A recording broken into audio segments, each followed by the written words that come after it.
Yeah, because me, we let Kathy go, which was the young woman that handled all that stuff. See, a lot of people thought it wasn't even going to happen this year. Yeah, and Chris, they also use SourceMeet for now, which is coming in Orlando. Kind of push it forward. They're doing the back to school thing at Kennesaw, but it's also the same week as Amsterdam. So I don't know how that's going to work out. So. All right, guys. Well, it looks like this is about what we're going to have. So I may make a slight adjustment to the way that we're going to do this presentation, because this presentation is a little bit more designed for a slightly bigger room, more people in it. This will give us a chance to be a little bit more specific with questions and asking folks individually what you're really looking for, what you're trying to get out of this. So I'm going to go into beta mode here and try some different stuff here. So bear with me. By the way, whoever organized, love that there's a skeleton here. That is the first time I've ever presented in a room with a skeleton. I believe that's a young woman, so yeah, at least. Oh, and I'm sure that chart there. Oh, yeah. Yeah, the charts are really exciting. Okay. I have 2 children, and it's a beautiful thing. But that's it's definitely outside of what I normally get when I get to do one of these talks. So, wonderful. So. This is planning for post-launch, so if anybody's here for anatomy or anything else, you're in the wrong room, unfortunately, so you might want to skedaddle on that. This is obviously Drupal Camp Chattanooga. Thanks, everybody. Obviously, the folks have a good community of folks here. Lee is absolutely wonderful. I want to extend, if any of you see him in the hall, please give him hard work to run one of these camps. Speaking from experience, I've helped with Atlanta and South Carolina and some others. Yeah. So the general idea for this is to talk about what happens after you go live. This is, a lot of folks plan for the development phase. Some people, not nearly as many as they should, plan for the discovery period, plan for what happens after that switch goes live. So we're going to talk about a little bit of background. I have some experience that I'm going to talk about in a moment with some support type stuff. So we're going to see what we can learn from each other's past experiences here. So who am I and who are you? So myself, I'm Roger Soper. I'm a developer with New Valley Media, where our offices are located in Aiken, South Carolina. Although we are a distributed shop, we have some folks in Orlando, we got some folks in Tampa, we got some folks in Texas, some folks over in California that live a slightly different lifestyle than I do, so that's great for them. So I have been doing Drupal work since the Drupal 4.6 days, which are the FlexiNode days for any of you old-timers in here that have been doing this for a while. If you don't know what FlexiNode is, you're missing out. It was a wild ride. So I met the gentleman that wrote FlexiNode in Stetson's in DC at one of their meetups. He's a wonderful gentleman. He doesn't know how much he did to help. So there was for those not in the know, FlexiNode is basically precursor to CCK, which is precursor to Field UI, which is where we all live now. So I've been doing, like I said, I've been working since the 4.6 days. I have some background working with large media sites, newspapers specifically.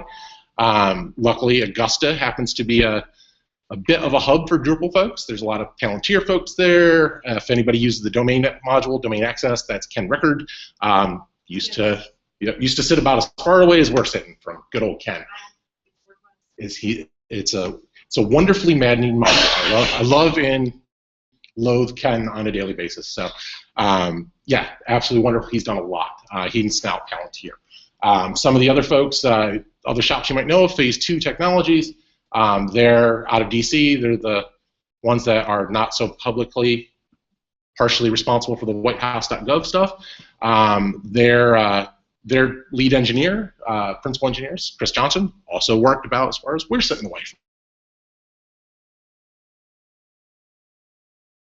Came basically, the Morris Digital Group decided that they wanted to put all their newspapers and all their radio stations on an internal CMS, something that they could manage and roll out to their 12 different newspaper properties and their 50 or so radio properties.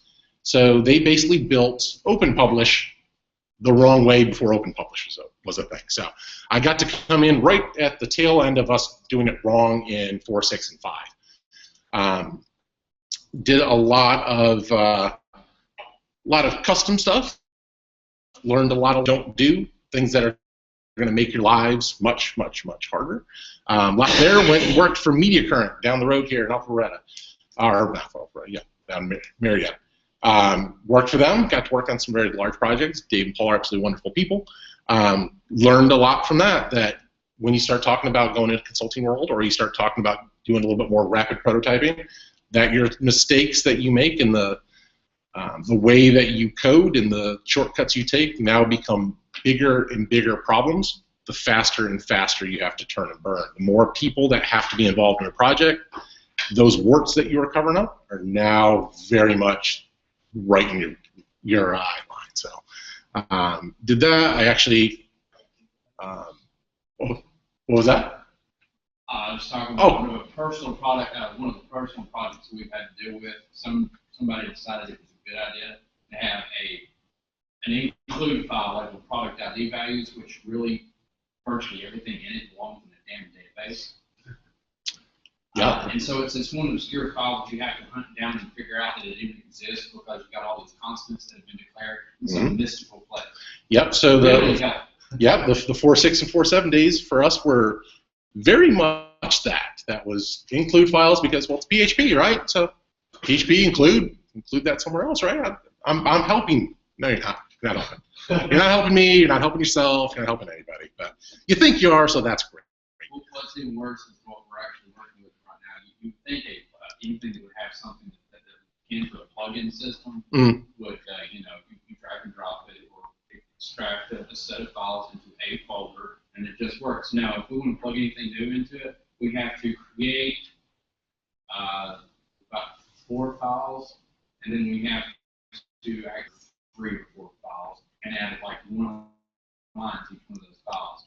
Awesome. So what you're telling me is all the wonderful learning curve annoyances of Drupal without half of the positives behind Drupal. So awesome. You had all right. Way to take something that's hard to make it harder. That's great. Yeah, we've been down that. It's one of the worst things I've encountered. The only thing that I've seen that's been worse so far was trying to modify or rewrite usually stuff that had been spit out by code charge. Gotcha. They're not using Drupal, they're getting ready, they're looking at 40. Well, that actually leads real well into the life that I had previous to the New Valley life. I ran a company's support division, about a $5 million a year Drupal company's support division in the Northeast. I'm not going to mention the name because I'm not a fan of some of the things they do. Don't like to be directly associated. Google my name, look for VP of support. You'll find out what I'm talking about. Still on the website. 2 years since I've worked there. No. Still on the website. You probably know exactly what I'm talking Hey, about. Rod, am I still on your website? I know I'm still on the Utiliflex. I don't know, but I'm still on another one myself. Same situation 2 years afterwards. Yeah, and that's it's always a little bit awkward, is it not? So that was, when I took over that division, that was a 30-hour-a-week division. By the time I left there, it was a roughly 400-hour consulting a week business. Worked really well. That's actually where I first got to work with this gentleman, and we've since stole him away, which is absolutely wonderful. We love having him. Any of you that were in the DevOps talk before, that is Will. He is our DevOps guy here.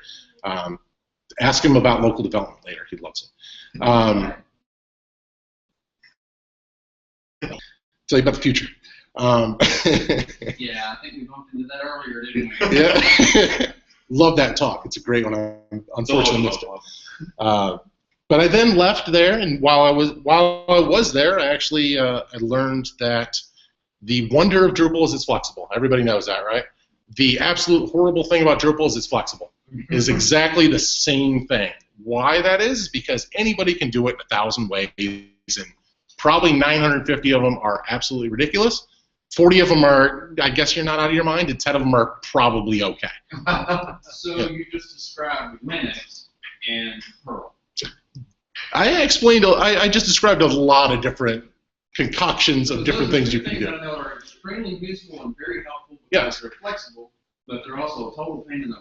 Yes. They're flexible. Yes. So, like I said, from going from a 30-hour-a-week division to about a 400-hour-a-week division, and getting to work with some of the larger companies and Drupal shops and Drupal projects in the country, you learn real quickly that everybody has different skill sets, everybody has different ideas of what standard is, and that is a maddening thing, which, thank goodness for D8 Configuration Manager, here we come, please release someday. It would be awesome.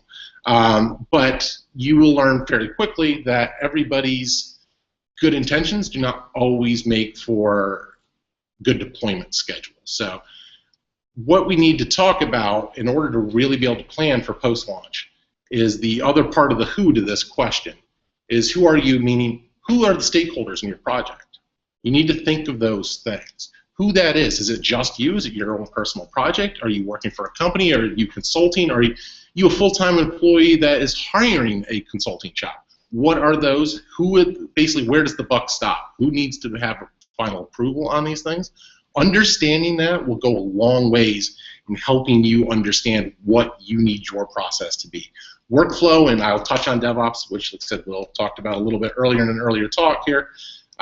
Those things are all fairly fluid as well, just like Drupal is. They can be malleable and moved in a way that fits your workflow within reason. However, defining who decides us or not is going to be the actual important part in driving what those decisions are. Because if I think I'm the one that matters to, I'm a little OCD. I have very specific ways I like things laid out. I have module directories that have contrib and custom and features and patched and development.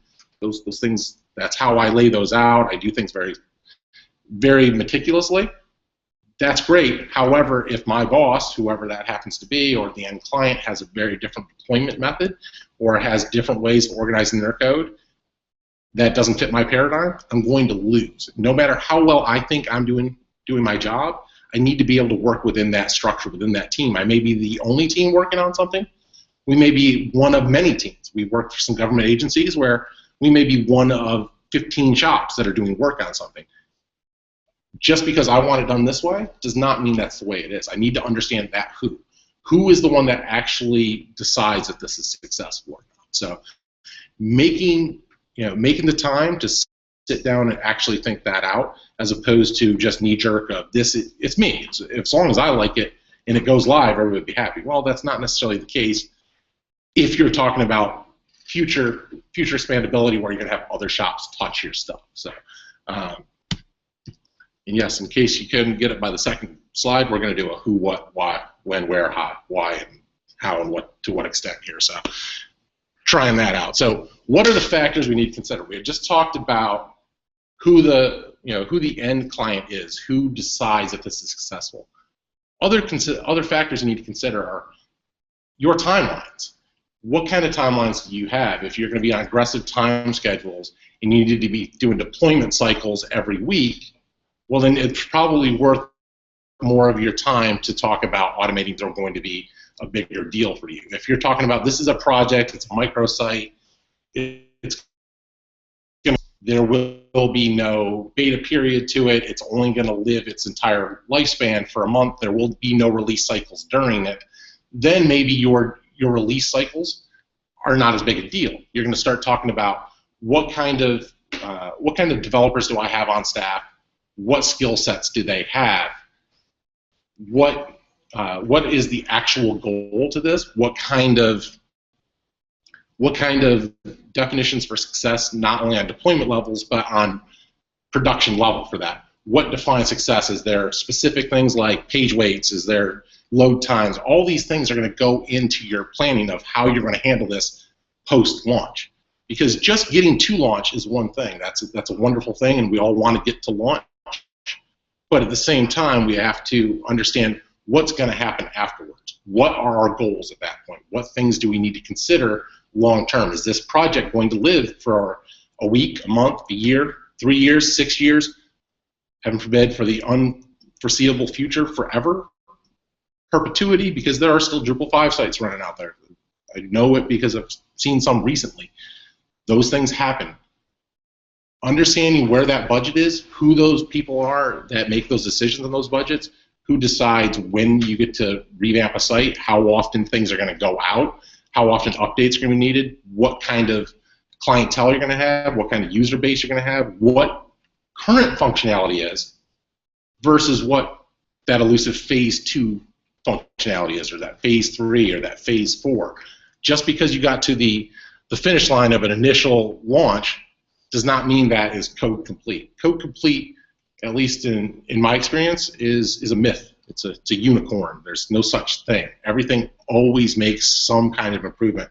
If it's not functionality issues, it's more about keeping the site up to date. Drupal.org does a wonderful job of kicking us out updates fairly regularly. Sometimes security patches, sometimes they're just bugs, those kind of things. How are you going to handle those things? Is that going to be a thing for you? Or, like I said, if this is a microsite for an event, maybe you're running a COD system, like Mr. Connerton talked about earlier. You're going to have an event. It's going to run its course in the span of 6 weeks that site's going to be on. You're probably not worried about security updates, unless something, some flaw comes out that's going to expose people's data or whatever.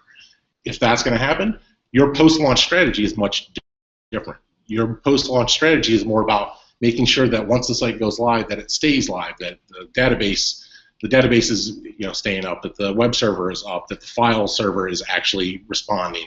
Heaven forbid you have Rackspace and they take her up for you, and all of a sudden you're down. What's your failovers? Understanding those things, understanding what constitutes failure as much as what constitutes success is a big part of understanding your post-launch strategy.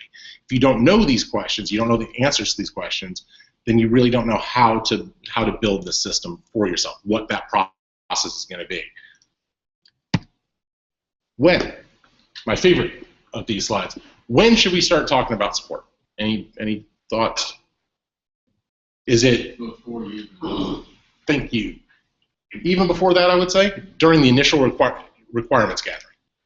Because if you're not thinking about it during day one requirements gathering, you're going to have issues down the road, because as we all know, like I said, Drupal's flexible, and the way that we architect a site will architect us into a corner a bit if we don't know what the long-term goal is for that site. If we're just talking about you have a list on a wall, or in your Asana or in Jira or in Open Atrium or Teamwork or Basecamp, whatever, you have a list of features that need to happen. If you're just looking at those as individual pieces, not thinking about how that fits into the whole, what that means after you launch this thing, what happens in a month, what happens in 3 months, what happens in 6 months, then you might end up doing things like building for this requirement, but building in such a way that when somebody else asks for this enhancement that you knew about but just didn't think about because that was not part of the initial scope, that now becomes a 40-hour enhancement instead of a 4. That costs you time. That costs your client, if that's yourself or if that's your boss or the people you're consulting for, costs them money. And it takes away from your time. What you can do is deliver less for more money. And that's not what we're trying to do. The whole point of Drupal is to be able to deliver more in less time with less budget. Yes, Drupal developers are expensive. They are. Everybody here, the people that work with me are expensive. None of us are cheap. None of us are, walking around for minimum wage doing Drupal work. If you are, come talk to me afterwards. We might have some work for you to do, because I might give you $8 an hour. It'd be great. But if you don't consider those factors, you're going to have a long-term loss. So you start talking about, we know that eventually this thing needs to do this, but down the road I need to be able to start taking in registrations. Well, if I need to all of a sudden open this up to authenticated traffic down the road, but I just built it to be a unauthenticated site, and I threw all sorts of caching layers at it, and I'm doing all sorts of stuff with Redis, and I'm doing stuff with Memcache and Varnish and all these kind of things to be a very quick loading site for completely anonymous users. But then all of a sudden they say, hey, in phase 2 we're going to actually open this up to the public, and I'm going to really want, I'm going to go the newspaper route, and I don't want to pay I don't want to pay for senior writers anymore. I want to crowdsource. I want to get all my information from the from the people walking down the street with their, their smartphones, all of a sudden that whole architecture plan might go out the window. And if that's the case, then you've now built yourself, down a path where getting back out of that may be a significant. If you'd planned for that phase 2, if you'd planned for that post-launch up front during the requirement stage, whoever it was doing your architecture, here's to hoping you have an actual person that's planning the architecture and it's not just throwing out requirements. Please, please, please try to have a senior person architect and have a plan for this.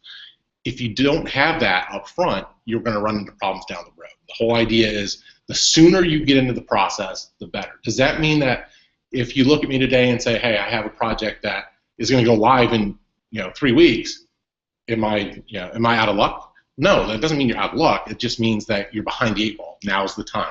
The moment you start to think about it is probably past the time you should have thought about it. It's about getting the ball rolling as quickly as you possibly can. If you have a team of, let's say, 4 people developing a site for you, or an application, or whatever that happens to be, and you have budget for them to get to the finish line, maybe a little buffer for a couple weeks afterwards for beta periods and some little wonkiness.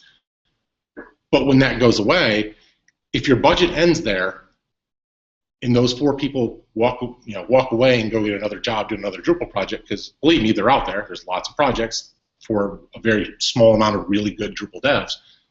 And then you need to have, some fix comes up, or some bug comes up, or some new feature enhancement comes up. How are you going to handle that? If you don't know that, you're going to be sent scrambling. If your stakeholder comes to you and says, hey, we need to add this, we need to change the header out. It needs to go completely different layouts. We need to the way that it's built responsively is not the way we want it to be now. We need to make that adjustment. Go do it. And you say, well, I don't have any budget left. And those developers don't work here anymore. They've left. What do you do then? Do you have to scramble to start calling around for Drupal support companies?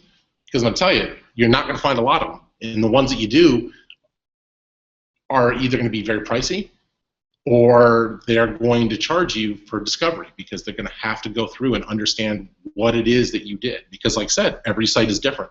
It's very flexible. Everybody builds it differently. That means that adding this feature is not the same on this site as it is that site. And one of the things we specialize in at New Valley is actually doing support work. We'll get a lot of times where we'll say, hey, well, this other company said it'd be, it's just this adjustment. It'll be 5 hours. That's great. Then go have them do that, because I'm not going to give you that. I'm not going to give you that off the cuff, shoot from the hip kind of estimate, because I haven't seen your site. I don't know what the back end is. Yeah, if I go to changelog.txt and you haven't hidden that, I might be able to find out what version of Drupal you're running, and I might be able to discern some stuff by the way that the HTML is rendered. I might be able to tell if someone's a view or no queues or any of these other things, but I don't know what kind of custom code you have under the hood. So I'm going to have to go ahead and build that time in to understand, so I can basically set my expectation for you. Say, this is what I can do. I can't tell you how long this is going to take until I've had some time to do some discovery. We generally tell people that if you want to do discovery up front, or if you just want to go in and have people do tasks, you're paying for discovery no matter what. Do you want to do it up front where you have a nice document at the end? Or do you want to do it by every task taking 5 minutes, 10 minutes, 15, an hour longer than it should, because they have to debug, they have to understand what's going on, they have to check error logs and check, start doing some watchdog stuff and DPMs and those kind of things, figure out where your logic is, where your custom code's coming from. You want an over-encompassing discovery where we have a pretty good understanding of everything, or do you want us to pinpoint to this one feature you're trying to accomplish at the moment, and when you need us again, we got to discover it. Exactly, and we tell them that as well, and that's the whole idea behind the when on this, is the earlier you get into this, the more you document. Yeah, exactly. The more you document, the more you understand your own system, the more you can architect it in such a way that you stay as close to Drupal standards as you possibly can, the better off you're going to be long term. Because as we know, there's a learning curve for Drupal. It's a steep learning curve. We're trying to get it to be less of a steep learning curve so we can get more intelligent people into the community. But right now, it's a fairly steep learning curve. And the more custom stuff you do, the more outside of standard stuff you do, the more the more that becomes even more daunting to people. So if you do those kind of things, you plan from the start that, hey, you know what, that custom code might save me 15 minutes now, and it might kind of circumvent some other things. But if I go that extra step and do it the contrib way that I know I should be doing, then I may end up saving somebody else 5 hours, 10 hours, 20 hours down the road, because it's not buried in some template file. It's not buried in some custom code that's in an include somewhere. That why in the world are you defining variables in an include outside? Yeah, exactly. So yeah, so the moral of that story is the earlier you can plan, the better off you're going to be. And like I said, there are different paradigms here. There are people that have to call out and use support companies like us to do Drupal support. There are people that have contractors on staff. There are people that have staff members. It might end up being just you that has to deal with this. Do your future self a solid and build that in, because you got to talk about the bus factor too. What I mean by the bus factor is, if I'm the one building the site and I say, I don't need to document this, I don't need to plan for after launch, I'll just make the adjustment as I need to. I've been doing this for 8 years now. What are they going to throw at me? That's great until I walk outside to get my mail and I get hit by a bus. While that is a negative thing for my family, although I'm really well insured, so maybe not, who knows, for the people I'm doing work for, that's a tragedy. That's not a good thing for them. So planning will help save you down the road, because there are much more mundane things than get hit by a bus. People get new jobs. People get burned out. People have kids. People just move on in life. People take vacations. It's a normal thing. I know a lot of you here probably are in the same boat that a lot of other Drupal devs are. Vacations are a thing. They are. You're supposed to be able to do that. You're supposed to be able to walk away on a weekend and put a phone down and go out and go for a hike in the beautiful mountains here. You're supposed to be able to do that. I know a lot of us don't. But you're supposed to be able to. And you're supposed to have a plan in place so somebody can cover in case you are. So the moral of that, like I said, is the sooner the better. The sooner you can get in a plan and think about what it is that you are going to need to do after launch, the better you're going to be. Where can I find resources? I mentioned it kind of shortly a second ago. There are consulting shops out there. We do those kind of things. That's great. We're not pushing anybody to say that you have to go to a consulting shop for that. We do it for people that can't do it themselves. But there are consultants out there that you can get. You can do it yourself. You can work in some kind of tandem in those things. One of the things that you can do is to, like I said, in your documentation, you can do it in a way that makes it accessible to other people. Use things like wikis. Use things like, I'm a big proponent of screencasts. A 15-second screencast will tell me so much more than 30 pages of documentation. It just will. I can see exactly what you're doing in some cases. Those things are wonderful. Sometimes you need the actual hard documentation. Those things happen. This young lady here said you've used domain access. Ken is real good about documenting. There's a lot of documentation. I mean, like, way more than any sane person should put into something. That's what he does. That's his paradigm. That's how he does those things. He brain dumps out like that. I brain dump out different ways. We do videos, we do video casts, we do wikis, we do use a project management tool. Leverage those things. Like I said, the Asanas and the Jiras and the Teamworks and the Basecamps and the Atriums of the world are good things to have. Not only for ticket tracking, not only for bug tracking, not only for hour tracking, but for history. Be able to understand, hey, why is this thing, I went in, it works here, don't ever do that, please. But let's say Will leaves, and I have to go back and work on something that he worked on. I may look at the code and say, wait, why is that here? If I have a ticket from it from originally that I can refer back to, I can follow the logical steps. And I can say, well, normally I would look at it and go, what was he thinking? That's ridiculous. And then you start to read the thread of where the client said, I want this. Yeah, what I really meant was this. Did I see this? I kind of meant that. Yeah, maybe it really is this. Yeah, surprise, it's actually that first thing. So you can start to logically see why that happened, how that happened, which will make debugging it quicker. It will also help you, if you need to rebuild it, build it in a way that still hits those requirements originally. because sometimes the person that originally wrote those requirements is no longer at the company either. Both those people are gone in the ether. But now you actually have some documentation. You have something, some resource to do that. So if you use a company, a company out there, they should be doing that for you, those kind of things. We do those kind of things. We're very big on being as transparent as possible. But if you have contractors, if you have employees, if you have coworkers, encourage them to document, encourage them to put it in a way that is least painful for them, because the more painful it is for them to document it, the less likely they're going to be to do it. Or even if they're going to do it, the less likely they're going to be to do it well. So try to make it as easy as you can. But do make sure that you understand your resources, what you have available to you now. Try to understand what you're going to have available to you in the future. I know not everybody here can forecast that. Budgets change, economies change, markets change, niches dry up. Those things happen. That's not your burden. Your burden is to try to make this as sustainable long-term as possible.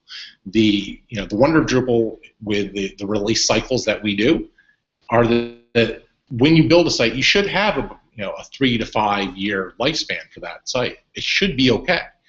So build for at least that. Try to build for as longer if you can, but build for at least understanding that that's the life cycle of that major version that you're on. Please don't go start building stuff in Drupal 6 today. It's not a good idea for you long term. Although I don't know, Drupal 8 was supposed to be out like a year ago now, so maybe we'll get another year out of 6. I don't know. I'm not building in it, but I still support it. So try to build for that. Try to understand that the life cycle of your particular product. Like I said, sometimes it might end up being that, hey, we're going to build this thing in Drupal 6 or in Drupal 7, and we plan on letting it live for 10 years. We know it'll stop being supported. We understand security updates are going to stop coming. We understand that, but we have a very specific niche need. It may not even be external to the company. It may be something on an intranet. We build our DevOps stuff with Drupal. We use Drupal to build Drupal. That's what we do because that's dog fooding. We do that every day. It's what we know. It's what we live. So building those things for the future is absolutely wonderful for us. But for some people, you build an internal system. I'm sure some of you here have walked into government offices or walked into a factory somewhere and seen machines that you didn't realize they still had on the planet. We talked about that earlier. There's a Windows 3.1 machine. That is still running something? Really? It is. That's the same way the software happens too. I literally got a call last week about a Drupal 5.1 site. Not 5.1, 5.1. Still running. They needed an adjustment because something in their requirements changed, but they didn't want to rebuild. It was not something I was jumping up in joy to do, but our job is to give them consulting advice. It's going to take this amount of time to discover. Likely, it's going to cost this general range for this kind of thing. If it's worth that to you, if that's within, if that value is there for you, okay, that's fine. But understand that that's the cost associated. If somebody comes to me with a Drupal 6 site and says, hey, we want to retheme it today, probably going to save you some money by going the D7 route and theming it there and migrating content. Depending on the size of the site, you might get a better value there. That's not my decision to make. It's your decision to make. But my job is to give you that advice. So explain to you where you can get those resources. If that's going to always be us, great. But plan for plan B. You never know. There could be a sinkhole and swell up our offices in Aiken. You don't want that to happen. I mean, we've got other people, other places, but plan for a plan B. Those kind of things. So know what your resources are now and try to forecast those down the road. Why is it important to plan? We just talked about it. Understanding how you're going to be able to add those features down the road. What you're going to be able to do down the road is determined a lot by what you do today. How you architect that today, how you build that today will determine what you can do later. You may be able to, like I said, program yourself, architect yourself into a corner. We don't want those things. We want to make sure we do our best due diligence to try to be as flexible in the future as we can. And then we also need to talk about, especially when we're talking about post-launch, disaster recovery. It's a thing that a lot of software, when we're talking about software in the sense of websites, people don't necessarily think about as much as they need to. You think about disaster recovery when you're talking about, I'm a bank, and if the place burns down, that's a problem. Or if I'm a clothing store and the place burns down, that's a problem. My website goes down. What do I do? What are my failovers? Do I have failovers? If Rackspace pulls what Rackspace is doing to me right now on one of our dev boxes, mind you, I said one of our dev boxes, not the only one. We don't put our eggs in one basket. The idea is to have that redundancy, have somebody else that I can fail over to if I need to. You're complaining about Rackspace. What's the difference? So no, it's not Rackspace specifically as an entire company. It's just that right now they actually had if you follow them on social network right now, the social networks, the Twitters and the Facebooks and all that stuff, they're having because basically their cloud servers, their cloud sites, their backups, their login panels, all those things are crunched right now, just dead in the water, out of the Chicago region. Say that last part again. They're just dead. Yeah, I hear that you're dead. What's dead? Chicago. Out of Chicago, there's specific services that are dying. Their APIs are going down. Their cloud sites, their cloud servers, those kind of things, the things that we leverage highly because I don't want to pay for a dedicated box that I can't rescale. I want those kind of things. They're down right now. They're down. They tried to call. We had a discussion with them on Friday morning. They put out a press release at 10 o'clock Central. So that's one we're not having a problem because for one, I think our server is in California, and two, we have a dedicated. Yes, it's a completely different service. It's a dedicated virtual. Yeah, it's a different. So they basically they're having backbone issues right now with where the connections are coming out of. What they try to do is what they all did. They tried to pass the buck. They said, it's your ISP. I said, really? Because I can trace her out from Dallas. I can trace her out from California. I can do it from Germany. Here's one from Asia. No. Don't tell me it's my ISP. No. I don't need level 1 support. I need to get kicked up. Help me out here. I wanted to post because they put out a press release that all these things were down, and they're really apologetic. At 9 o'clock Central, we found this problem, and we have a chat log from me talking to them at 7:55. Telling them that they have a problem. I just want to post it to our Facebook first. But anyway, trendsetters, I guess, help them find out that all their crap is broke.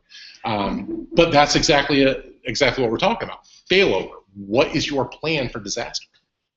Do you have a backup? If your site goes on, say you're an e-commerce site, say you're taking and processing payments every day. You're selling merchandise. You're selling Tennessee volunteer stuff or whatever. Well, I can tell you right now that our site, which is not running Drupal, is under relevant for the situation. But with all the things that I've got going on and in place, our site was to go down. If it was the Rackspace was to fall off California into the damn ocean, I'm going to have our site back up and running using AWS or something else in, what would you say, like 4 hours? 3 to 4 hours. So you have a disaster recovery plan. You have something. That's intelligent. It didn't exist before I came in. Thank you. That's a good man right there. That's intelligent, forward thinking. A lot of places lack that. You need to have those ideas. Even if it's something as simple as I'm pulling the stupid thing down to a box in our back room, that's better than nothing. That's pretty much what we're doing. Yeah, it's better than nothing. It's better than nothing, right? It's a whole lot better than what you had when you got there. Well, it's even better than that because initially it was being pulled down to a staging server, which was the box sitting on my desk. At least it was on your desk. Ours is under. It's kicking stuff. It's great. Yeah, well, that's where my machine sits. It's under the desk where I occasionally bump. Yeah, I took the front cover off because sometimes it reboot when I bumped it. Oh yeah, I hate that. The front cover had to come off to reboot. Yeah.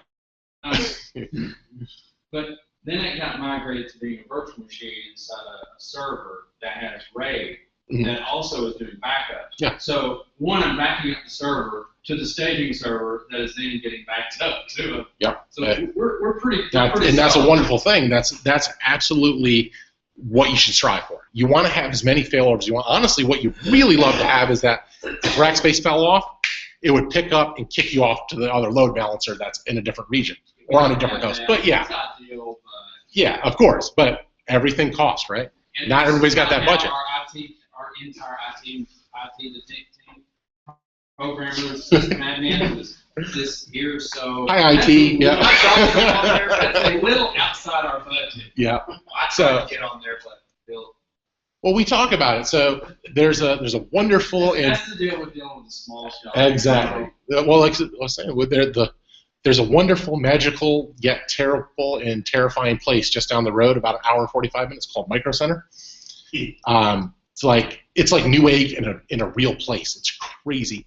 You can go there and buy a terabyte drive for like $80. Why not?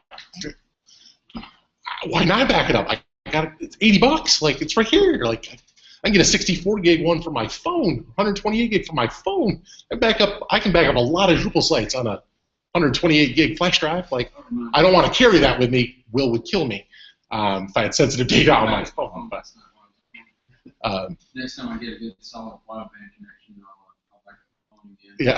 I click the button and it just goes straight to my machine. But that's just it. So, like I said, there are too many options at this point. I'm sure Will touched on it earlier with the DevOps talk. Used to do everything centrally on servers because that's where the horsepower was. And then personal computing came way down in price, and you had all this power locally, and people started doing it locally.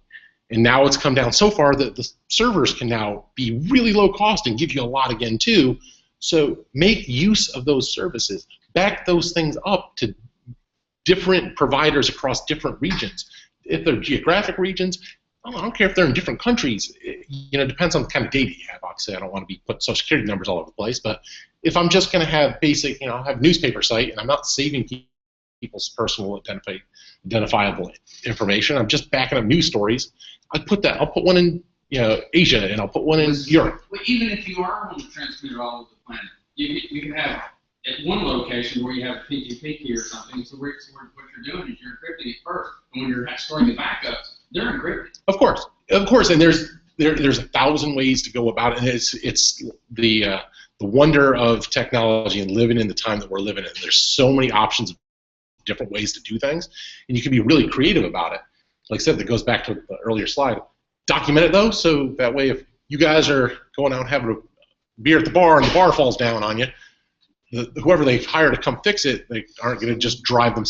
Give me that call. I can follow up. Yeah. Like, oh yeah, I remember where he kept that stuff. We'll be all right. So, yeah, I'll be at the wake, but we'll be all right. So. They're doing it. I always like to think that they're challenged, is what I like to think. I always like to say if I disappeared, they'd be challenged, not doomed. But it's the same thing. It's a different way of saying the same words. Assuming you both go, it will take them probably, if you don't know about it, well, you do know about it, but it probably take them. Always get to know about stuff here on the side. Letting you into the inner sanctum, man. It take them about a month to get up and running, and the only reason they can get going again within a month is because the previous developer, he would be able to step in and go again if he was willing to. Yeah, of course, and that's another thing you got to think about. If he's not willing to, they're down for 3 months while someone has to try to figure out. Well, and that's another thing that happens. I have heads up, and I know what's going on. Yeah. Well, here's another thing: is that you take personal relationships as at face value. You start thinking, well, that's my friend. Even if they left, they'd help me out. Sometimes those things change. You can't plan on that. As much as you want to, as much as Will and I hang out after work and stuff. As much as I'd like him to be able to count on me, the people signing the check might piss me off a lot. I don't really care anymore. It's not that I want to hate. I'm hating on you. I'm hating on the guy signing the check. Yeah. That happens. We have that disaster recovery, basically. Have ways of being able to do that. So, getting short on time, so let me see if I can get through the rest of these. How do we get started? So, basically, any step is a positive step. If that's documentation, if it's planning, planning your post-launch strategy, if it's talking about what resources you currently have versus what you should be budgeting for after your launch. How much time do you expect to be spending on this project? And this isn't just a 100% Drupal specific talk. This is anything, any software, any hardware, anything that you're doing. Have that idea of what you're going to budget, how you're going to deal with that afterwards. Plan your resources out. Who do I have? Like I said, if you bought some time from a consulting company, you get 4 developers to come in and work on this project for you. If you're the college here and you brought 4, maybe you call Lee and the code journeyman guys, and you have them do the work, and that's great, and now it's done, and they're moved on to another project. How are you going to handle things if things go sideways? Do you have an SLA with them? Are they going to handle things for you? Are they going to help you? Do you have another resource that you're planning on using? Have you reached out to your internal people to find out what skill sets they have? Has the people that built the original system for you built it in such a way that you can drive it? I always like to make the car analogy.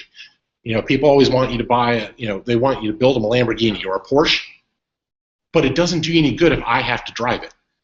If I build you a Ferrari and, pull up your driveway and say, look what I built you.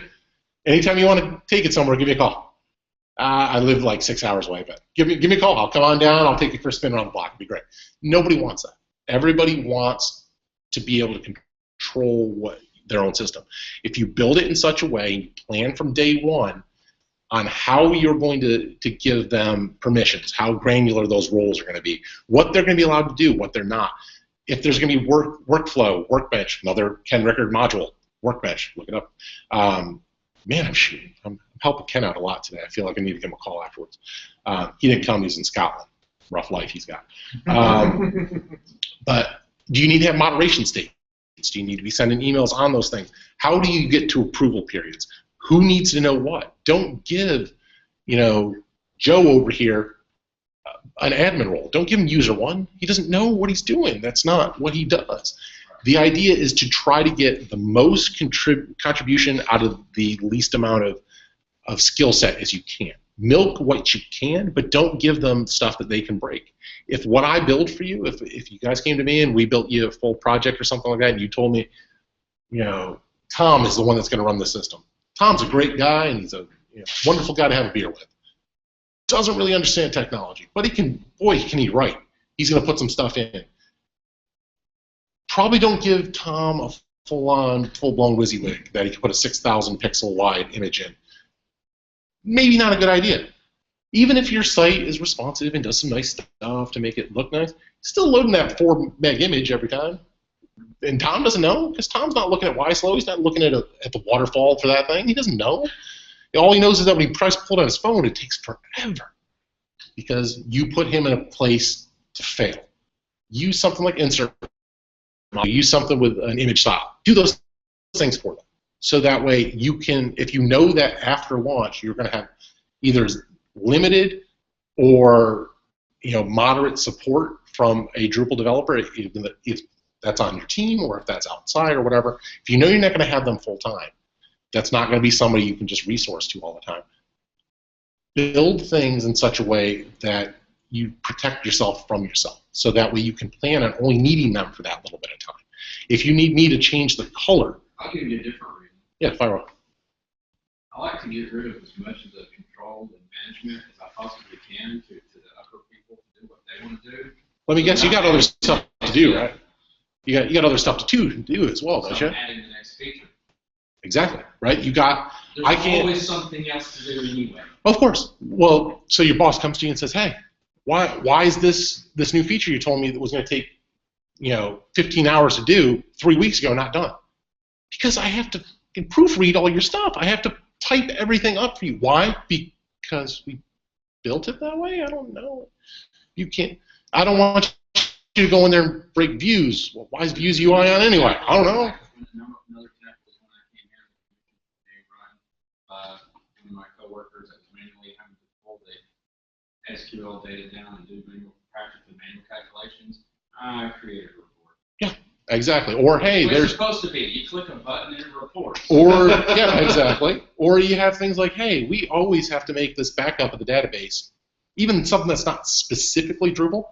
Yeah, they got these things called bash and scripts that are awesome. They'll do stuff for you. And you know what? They'll do it exactly when you tell them. It's this thing called cron. Great. You go look for these bash scripts. No, you generate one. I worked 15 minutes. I worked at Morse Communications. They had Billy Morse, who owns the Augusta, Florida Times Union, the Augusta Chronicle, Savannah Now, all these other newspapers. That gentleman is very big into horse barrel racing. 4 o'clock in the morning during the Horse Barrel Racing Association Championships, somebody has to get up, copy from here, paste it here, because he doesn't trust the computer. That was the day I started saying, you know what, MediaKernel looks pretty cool. I should go hang out with those guys, so I left. But yeah, that's kind of the idea. Plan for that.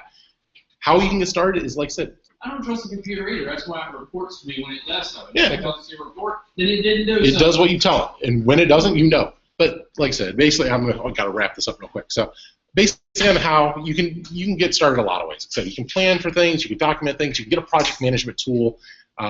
you can sit down and talk to your end stakeholders, the people that are really responsible for this thing, and say, what is it that you expect to do in the next 3 months, 6 months, year, 2 years, 5 years? What kind of budget do you foresee using? You know, where do you see that? Do you see our division getting smaller, bigger? Do we need to reach out and get ourselves a contractor? Do I need to call out to Will and the New Valley guys to be a support team first? What do we need to do?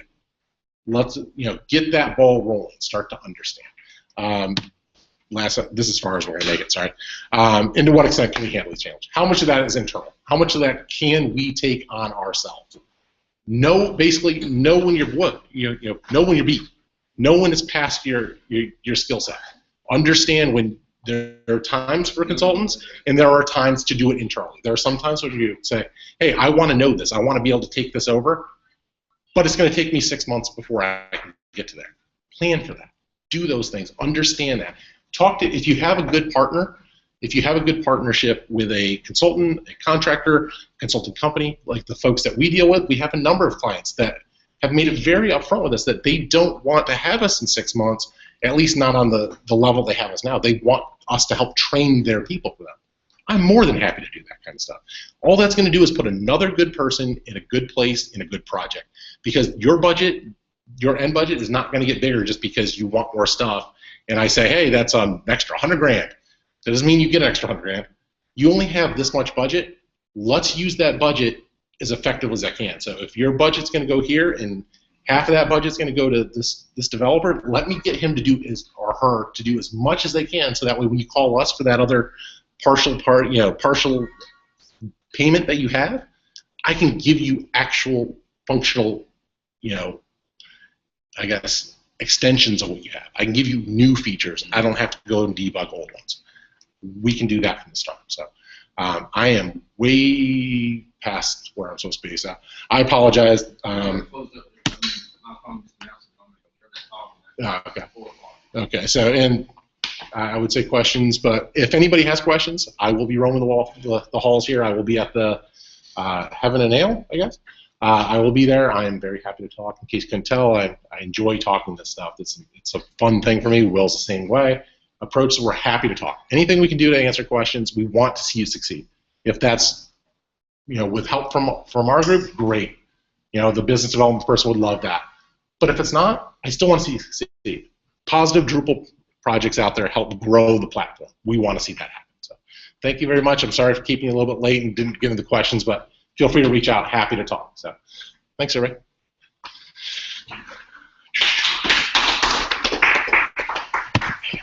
Too many slides. Almost. Next time I'll cut it a little bit shorter. Too many slides. Tell your friend we wrote the money access worked very, very well for us.